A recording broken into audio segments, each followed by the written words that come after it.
One of the top questions I get is about whether or not a child should be saying certain sounds. Let me tell you, there is a wide range of normal when it comes to speech sound acquisition, but in general, we know that certain sounds like b and come in early, while other sounds like and l come in later. And knowing those milestones can help us decide which children need speech therapy and which one can wait it out a little bit and see how they do.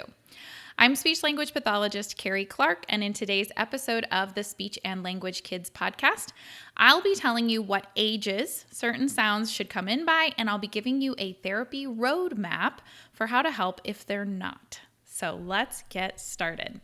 All right, if you are listening to this as a podcast recording, then you can find all of the notes and all the charts that I'm going to give you here at speechandlanguagekids.com/sounds-podcast. That will take you to the show notes for this episode.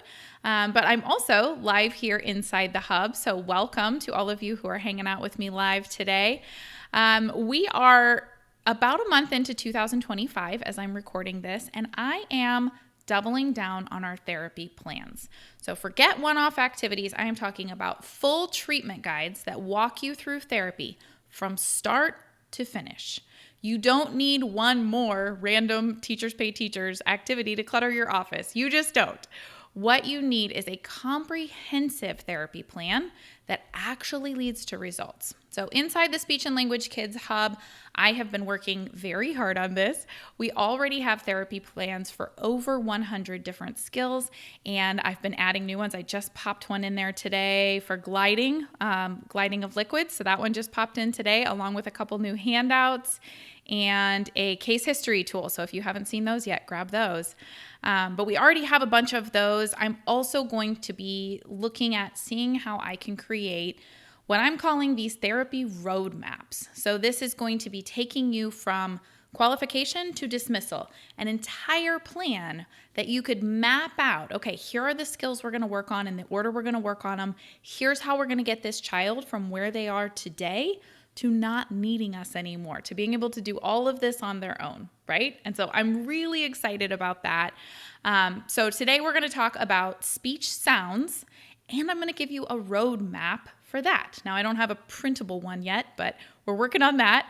But we're going to talk through the roadmap of what therapy would look like for a child who is struggling with speech sounds, okay? So if you want to hop into the hub and access any of the therapy plans we're going to talk about today, you can find those at speechandlanguagekids.com, and the hub is hub.speechandlanguagekids.com.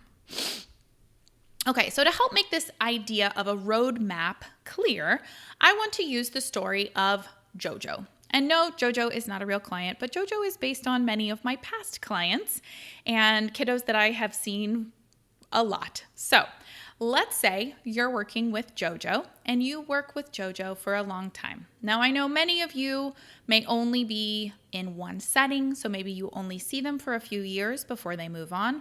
But let's imagine that JoJo has one speech therapist all the way through, just for the sake of making this example, okay? JoJo has childhood apraxia of speech. JoJo starts off in therapy not really able to say much of anything. She's trying, but poor little JoJo just is not understood. So here's what a therapy roadmap might look like for JoJo.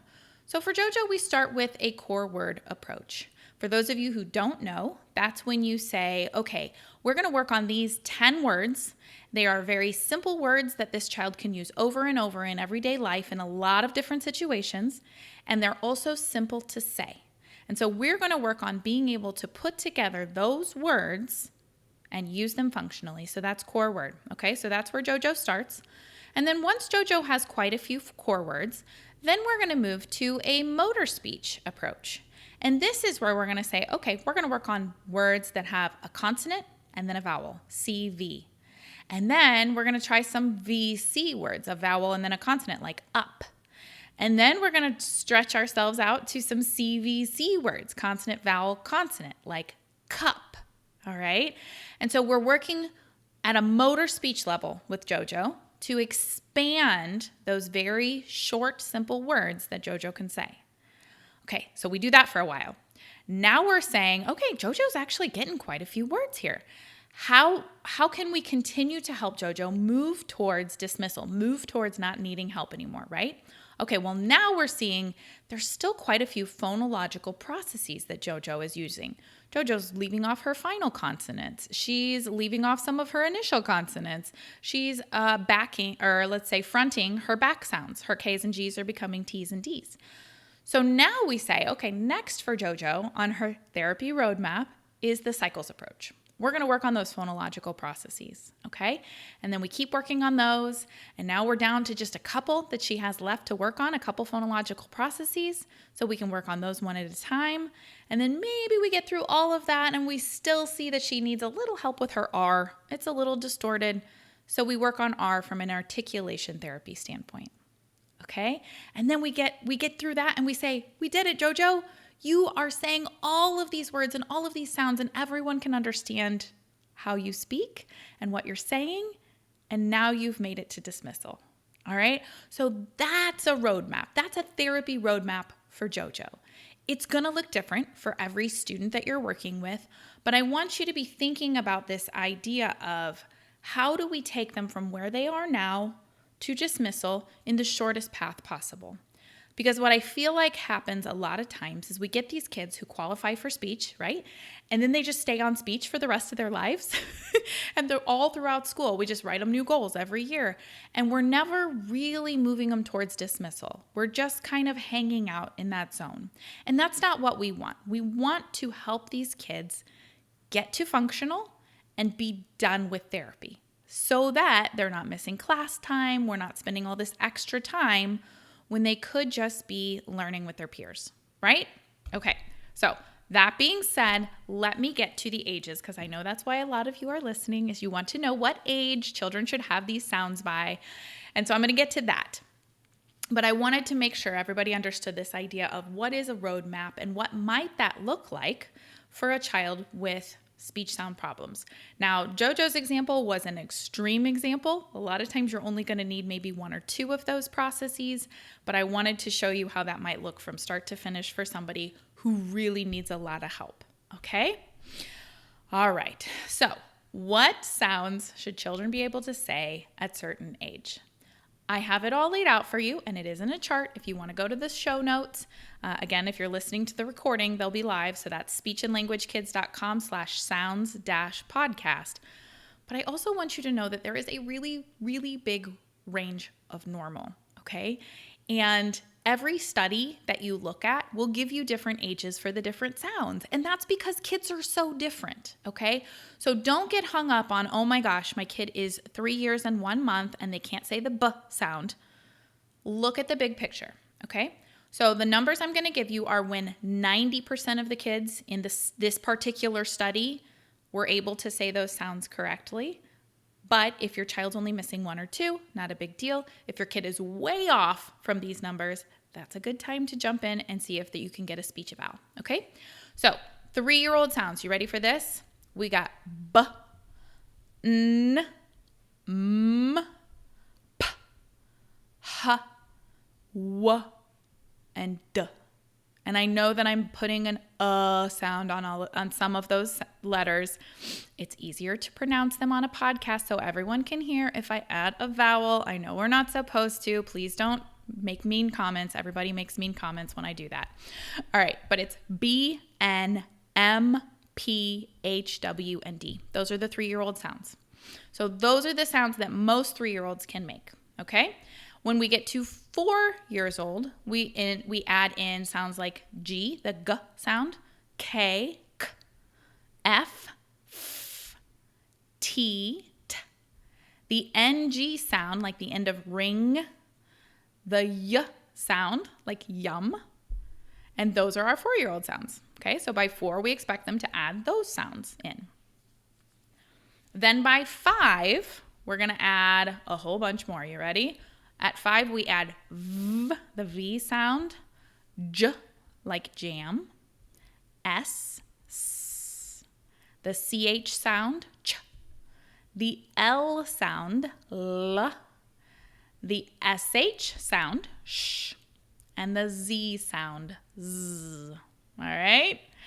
And then by 6, we like to see all of the rest of them except for 1. So at 6, we're going to add the R sound, and all of its variations, the voiced TH, so the first sound in they or them or the, those are all the voiced TH.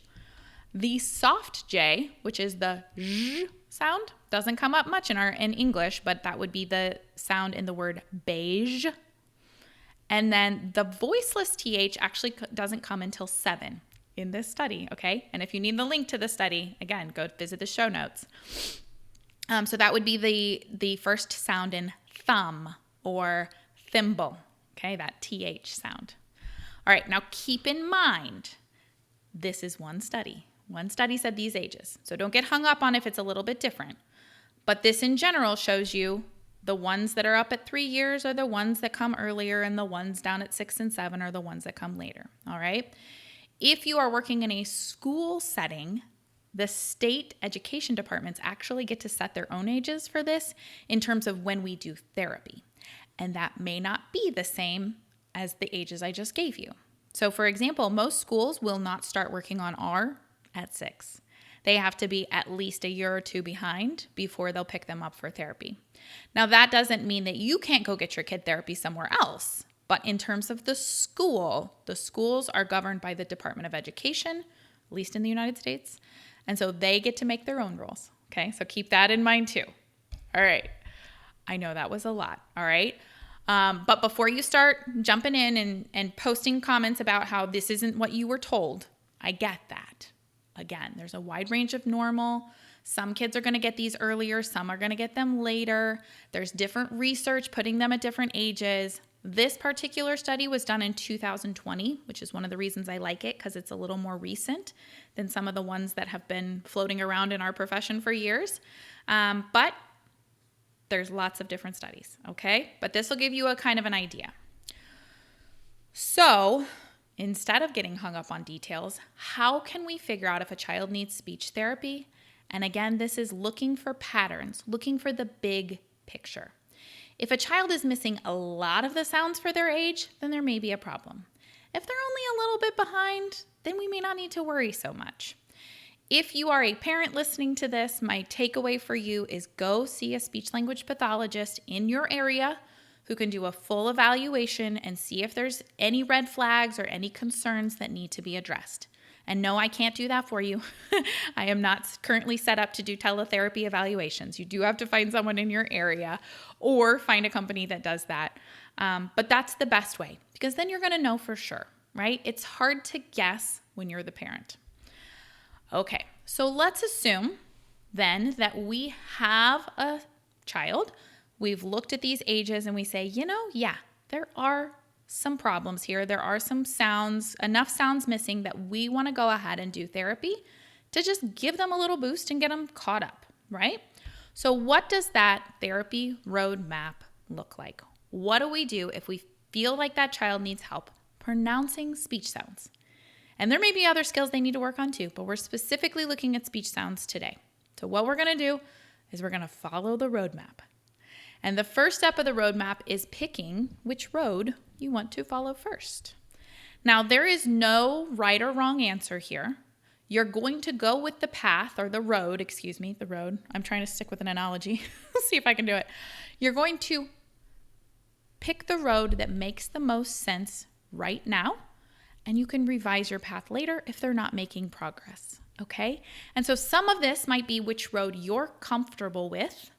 Some of it might be which one you feel like makes the most sense for the child. Hopefully it's a combination of both. But here are the roads. Are you ready? So the first road is the motor speech path. You are going to choose this path if the child has motor speech problems, such as apraxia. This motor speech means that they are trying to say the word and their brain is sending the wrong motor signals, or the motor signals are getting mixed up along the way.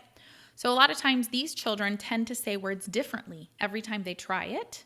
Sometimes they can say a word clear as day and others not at all. And it's so frustrating, right? But that's the motor speech problems, okay? So if you know there's a motor speech problem, you can pick a motor speech path, all right? Another road you can choose is the phonology path. So you're going to choose this path if the child has trouble with certain classes or groups of sounds. So this would be, let's say they're dropping the final consonants off of the ends of words. Or maybe they're dropping all the consonants at the beginning of words off. Maybe they have trouble with fricative sounds, which are long sounds like s and f, ones that you can hold out, right? Maybe they're having trouble with K and G, the ones that are produced in the back of the mouth. Or maybe they're having trouble with the ones in the front, okay? So if it's a group of sounds and you can identify the pattern, then you can use a phonology approach.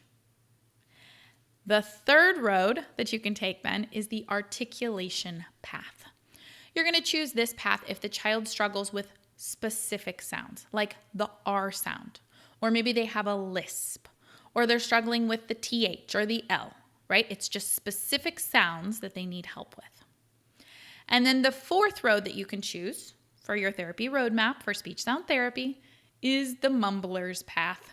So this is the path for the children who can say all of these sounds correctly when they're just speaking in single words or shorter utterances, but they're hard to understand in conversational speech because they get going fast and then they start mumbling or having more speech errors. Okay? So those are the four paths: motor speech, phonology, articulation, and mumblers. And from there, you just dive into that therapy skill. Okay? So I'm going to go over each of those a little bit, and then we will call it for this podcast. I will leave it at that, but we do have lots more resources inside the hub for each of these paths. And those of you who are in the hub with me right now live, awesome. Look how many of you. Wonderful. You guys can pop in questions in the chat if you have them, and we can answer those as we go through as well. Okay, so let's start with the motor speech roadmap. So instead of working on specific sounds, for our motor speech kiddos, you're going to be working on specific word structures. So you might be working on consonant vowel words like go or hi, okay? So with our motor speech kids, they're having trouble making their brain plan the motor skills to make the mouth move in a certain way. So if we make these words shorter, we only have two sounds that they have to pair together, it's going to be easier for them. So go, hi. It's just one consonant, one vowel, okay? Conversely, we could also do a vowel and then a consonant like up, on. Two sounds that we're pairing together. You can go so many different ways with this. It's going to depend on what the kid needs.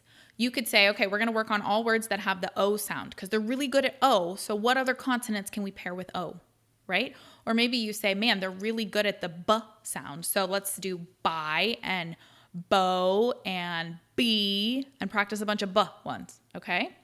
So you're going to work on those short words, and then eventually you want to work up to consonant, vowel, consonant words like cup and hat. And then you want to work on consonant, vowel, right? Like baba. That's not a real word, but you know what I mean. We want to choose one structure to practice at a time, and then when they can do those words, then we can either add a sound to that structure. So we say, oh, wow, you're really good at CV words, but you're not using the M sound yet. Let's see if we can get some M words that are CV words, right? So we add a sound to a structure we already have, or add a structure with the sounds they can already say. Okay, so you can say go really well. Let's see if you can say goat. We're going to change the structure, add another consonant. Okay? So that's the motor speech roadmap.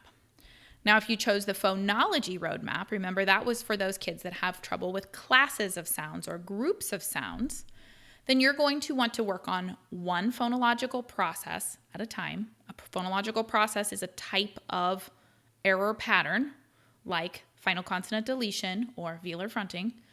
So you can work on one phonological process at a time, or if you have a kid who has a lot to work on, then you can use the cycles approach. And the cycles approach actually cycles through all the different processes that they're struggling with. So you'll work on this error pattern this week and the next one the next week, and you'll go through and then you'll start over and do them all over again. And that approach is more effective for kids who have lots of phonological processes that they need to work on. But in general, the step-by-step plan for phonological process therapy is you're going to start with auditory bombardment, meaning you're going to make the sounds and you're going to have them listen. Then you're going to do auditory discrimination, which means you're going to say 2 words that sound exactly the same except for the target sound that you're working on. And then you say one and have them pick which one it was. So you're having them point to a picture. You're having them hear the difference between the 2 words. Step 3 then is producing that class of sounds in single words. Then we move up to phrases, sentences, and finally conversation. So that's the roadmap for phonology. Okay? All right. It's a lot, I know, but you're doing great. Next is the articulation roadmap. Okay, so this one is good old Van Riper, if you remember back to grad school, those of you who are SL Speechies. And this is where you're going to pick one sound and you're going to go through the steps that Van Riper so kindly laid out for us and made super simple, okay? So first you're going to have them just work on the sound in isolation. And by the way, if you are a parent working on sounds at home, this is the one I always recommend. The other ones can get a little more complicated. So if you are starting this without a speech path degree and you just want to help your kid a little bit at home, this is the easiest one to start with, okay? And it's effective. It's still good at teaching sounds. Okay, so you're going to start with just having them say the sound in isolation. And that just means by itself. So if you are working on the S sound, you just have them go S. That's it. Super simple. It sounds simple, right? Some kids are going to struggle with this though, because if they could say it, they'd be saying it already, right? And so we have different elicitation techniques, different strategies that you can use to help a child learn to say that sound in isolation. And I have videos of all of those inside the hub. So if you need those, go to the therapy plan section and find the speech sound you're looking for and watch that video because they're in there. Okay, so once they can say it in isolation, then you're going to have them say it in nonsense syllables like sa, saw, se, and then the other way, us, os, s, okay? Just pairing it with a vowel. Then we can work on saying it in single words like soup and sock, and then we can put those words in phrases, and then we can work on it in sentences and eventually in conversation. Now that whole process is going to take a while, right? We're not doing that in one session. That is weeks, if not months of therapy sometimes, but those are the steps, all right? Okay, 4th plan, 4th roadmap, and then we'll be done for today. But this is the mumbling roadmap. So this is for our students and our children who know how to say the sounds. They can say the sounds correctly. They just don't. Once they get going, they kind of mumble or they have more speech errors or they're not paying attention. And so the roadmap for them looks slightly different because we don't want to just pick one sound. We want them to fix all of the sounds and we know they're capable of it. So what we do instead is we teach them how to over-exaggerate their sounds and slow down. So we might start by having them over-articulate sounds in single words. So we're going to have them say butterfly, but it's not butterfly, it's butterfly. See how we over-exaggerated the sounds? And so we have them practice that in single words, and then we have them practice over-articulating in phrases, 2 or 3 words, and then sentences, okay? But we don't want them to talk like that all the time. That's not the goal. The goal is clear speech, but it's not super over-articulated because that's annoying. So at this point, then we say, okay, now I want to teach you how to notice if someone doesn't understand you and kick in that over-articulation when you need it as a tool, okay? So we're teaching them to use that in those moments when they are not understood, and we're teaching them how to notice when they're not understood because a lot of times our friends don't realize that nobody can understand them, okay? So that then is the mumbling roadmap. All right, so like I said, I have the therapy plans already built for all of those 4 paths. So you are going to look at this student and you are going to figure out which one of these makes the most sense for them. And then you can pop over into the hub at hub.speechandlanguagekids.com, grab those therapy plans for the specific sounds or the specific phonological processes, and just that's your therapy plan, right? That's what you do. You just follow it from start to finish, and we've got all of that built out for you. Okay? All right, those of you who are in here with me in the Hub Live, do you guys have any questions on any of that? Anything you want to add? I think that pretty much covers speech sounds. I think my big takeaway here is if you are a parent and you are worried, just go get the evaluation. Just go ask for a screening at your local public schools. Those screenings, those evaluations, just talking to someone can make you feel so much better as a parent just because you know somebody else has looked at it, right? It is so hard when we are worried about every little thing about our kids, and I know that. So just get the evaluation, have them tell you what's going on. And then if you are wanting to work on things at home, then you can try something like the articulation roadmap where you just work on one sound at a time because that's not as overwhelming, or the mumbling roadmap where you're just asking them to speak clearly and slowly and see if any of those things work. All right? If you guys have any questions or if you would like any extra help with that, pop on over to the Hub. We do have a free membership where you can access the discussion board, so you can pop in and ask questions. And then the paid membership is where you'll find all those therapy plans. All right, I'm not seeing any questions, so I'm going to wrap it up. You guys have a wonderful day, and we'll see you next week on the podcast. Bye for now.